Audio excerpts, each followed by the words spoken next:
I'm Christine Dunbar from SpeechModification.com, and this is my Smart American Accent training. In this video, we'll look at how to pronounce humility. So the word humility has the stress on the middle syllable, mil. That means that syllable will be long and stretched, and the hu and the itty syllables are going to be short, and they may have, in this case, they don't have reduced vowels except for one. But typically, when you have syllable stress, you want to look at the vowel sounds and see how it affects the pronunciation of the word.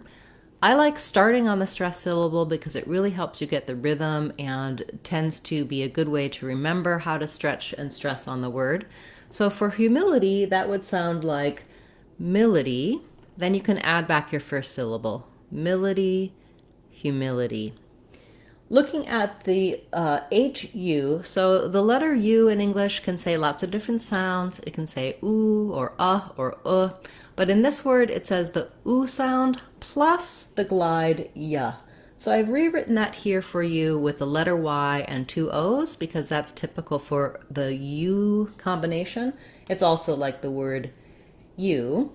And so you want to watch out to not do just humility, but rather humility. Now you don't want to stress on the hu. I'm just stretching that out for you to hear it. If you have trouble doing the hu, you might try just starting with you and then add your sound. You, hue. It's also like this word hue as in the color. That's another way that we spell this sound we have at the beginning of humility. And then again, we go back to our mil syllable. That's where we have the I vowel, like in hill or will or it or is. And then our ity ending is very typical in English that we do the lax I sound with a flap and the tense E sound. And by that I mean it sounds like itty. We don't use a strong aspirated T, not itty, but itty in American English. So it sounds more like how we say the D sound in the middle of words. It's called a flap. You can get more help for the flap and all of the sounds of English in our Sounds of English course. It tells you how they're spelled, what the sounds are, where to use them, and also what accent error patterns to watch out for. Do check that out. That's on our courses page on speechmodification.com.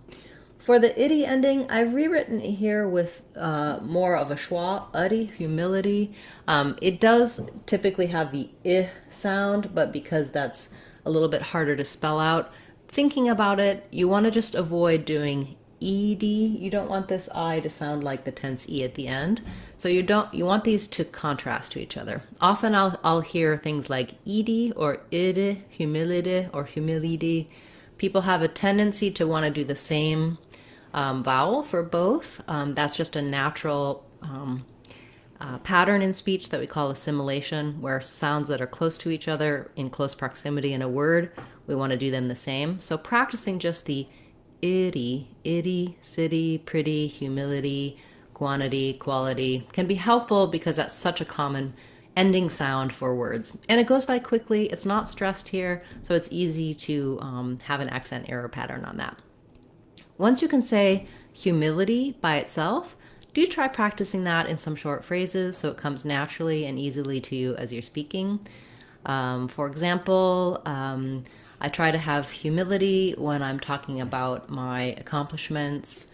Her humility was very noble, etc. Okay, thank you for this suggestion. I would be happy to cover your word as well. If you have a request, please leave that in the comments. I'll add it to my list to cover in a future Word of the Day class.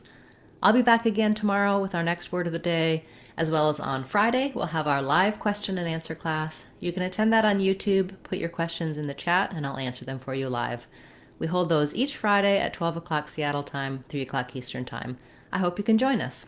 I'm Christine Dunbar from SpeechModification.com. Remember, if you want to sound like a native speaker, you can do it. SpeechModification.com. Bye everyone. Hope to see you again soon.